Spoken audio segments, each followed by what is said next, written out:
বাদ্যযন্ত্র খোমকের সামান্য বর্ণনা জেনে নিই।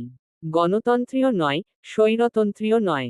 শূন্যগর্ভ কাঠের খোল থেকে জন্ম নেয় এই একতন্ত্রী লোক বাদ্যযন্ত্রটি। খোমক কিংবা আনন্দলহরী যার পরিচয়। এই যন্ত্রটি বাঙালি লোকজ বাদ্যযন্ত্র। এর মূল কাঠামো অংশটি ক্ষুদ্রার ঢোলের মতো। কিন্তু এই ঢোলের একটি প্রান্ত খোলা থাকে এবং অপর প্রান্ত চামড়া দ্বারা আচ্ছাদিত থাকে। চামড়া আচ্ছাদিত অংশের মধ্যভাগ থেকে একটি মোটা সুতা বের করে আনা হয়। এই সুতার অপর প্রান্ত ঢোলের খোলা মুখ দিয়ে বাইরের দিকে বের করে আনা হয়। এই সুতার অগ্রভাগ এক টুকরা কাঠের সাথে বাঁধা হয়। সাধারণত ঢোলক অংশ বাম কক্ষে চেপে ধরে, বাম হাত দিয়ে সুতাটির অগ্রভাগ ধরে সটান অবস্থায় আনা হয়। এরপর ডান হাত দিয়ে চ্যাপ্টা কাঠের টুকরো বা নারকেলের মালার খণ্ডাংশ দ্বারা সুতার উপর আঘাত করে ধ্বনি তৈরি করা হয়।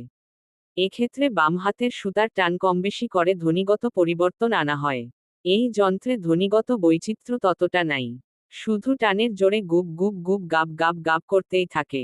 আমি ইন্ডিয়াতে বেশ কিছু বাউল অনুষ্ঠানে অংশগ্রহণ করে দেখলাম বাউল সাধুরা বেশিরভাগই এই খোমক দিয়েই গান করে থাকে। ভালোই লাগতো আমার। কয়েকজনের কাছ থেকে নিয়ে বাজানোর চেষ্টা করেছি। মূলত তাল রক্ষা বা গানে বাড়তি ধ্বনি দ্বারা অলঙ্কৃত করার জন্য এই যন্ত্র ব্যবহার করা হয়। বাংলাদেশে বাউল এবং ভ্রাম্যমাণ লোক গায়করা এই যন্ত্র ব্যবহার করেন। সেই ২০-২৫ বছর আগে টুনটুন ফকিরের কণ্ঠে লালন শাহের গানগুলো খোমক দিয়ে শুনতে ভালোই লাগতো আমার কাছে। পরবর্তীতে আরও একটি বাদ্যযন্ত্রের পরিচয় জানতে পারবেন।